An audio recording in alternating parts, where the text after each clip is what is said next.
We have to keep pushing on all fronts at all times. It's that simple. All fronts at all times. Push, push, push. It's just a matter of force. It's pure force. Who can put the most pressure and who can resist? It's just like, all this bullshit about the law and facts, yeah, that factors into it because that affects the level of force. But in the end of the day, it is about brute force. Who can apply the pressure and who can withstand the pressure? And can you get them to the breaking point? It's the only way to litigate a case against a powerful company on behalf of people who have no power. You have to create the power. You have to create the leverage. We've been doing that for years and years, and I feel like right now we were building leverage slowly and slowly, but I feel like it is just exploding. I feel like right now, it's sort of like a company, a new company that has just very few revenues and more expensive than revenues the first few years, and you sort of see the vision of how it can just completely explode into the mass consciousness and hit. And suddenly earnings increase 1,000% in 1 year, and then they double the next, triple the next year, and then double the year after that.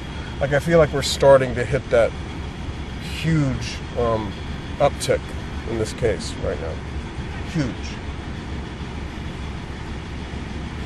I feel it. It's happening. I mean, you can't explain away things like Trudy Styler and Sting and Al Gore, who wants to meet with Pablo, and concerts and music, and the overwhelming evidence, and the president of Ecuador being on our side.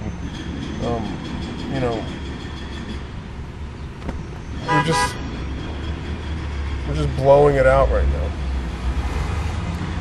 But I'm not confident that we're going to win, because I still think that in the end of the day, it's going to boil down to how much cash is Chevron willing to pay for a cleanup, and I just don't know what they're willing to do.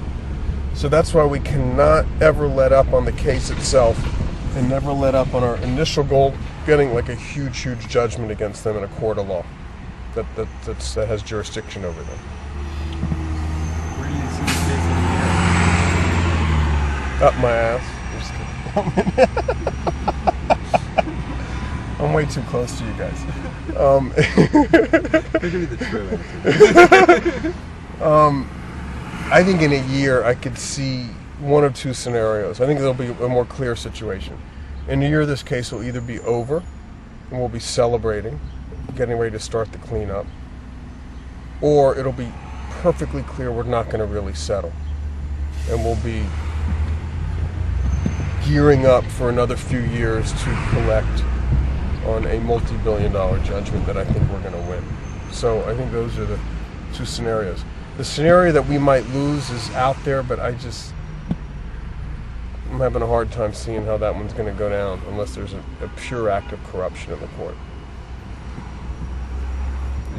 And if that happens, we'll find out about it and try to get it reversed, Now that it seems like things are kind of going your way with the Perito being implemented, etc., does it worry you that this judge probably won't be there by the end of the year? It doesn't worry me that this judge is leaving at the end of the year. I've never trusted this judge. I think he's weak and susceptible to corruption. I think he lacks self-confidence. He lacks capacity to as a judge. He's not a good judge. I think he doesn't know the law that well, and he doesn't understand what this case is about, frankly. Just crazy. So as long as he moves the case forward, then hands the baton to the next guy who hopefully does have the capacity to deal with it, that's all we're asking for. I'd rather this judge not make the decision. I don't think he has the self-confidence to make the decision. I think he's scared.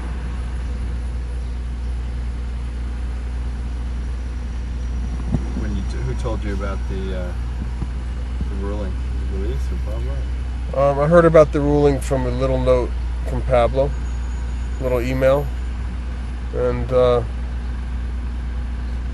he sent me a short email, said, I have a little piece of gossip for you. Richard was just sworn in today, and I think I knew within 15 minutes of it happening. So frankly, I felt just overcome with emotion in that moment. Because I know how hard we've tried to get here to finish the case, and we have struggled every step of the way to get everything we've earned. Nothing has been given to us.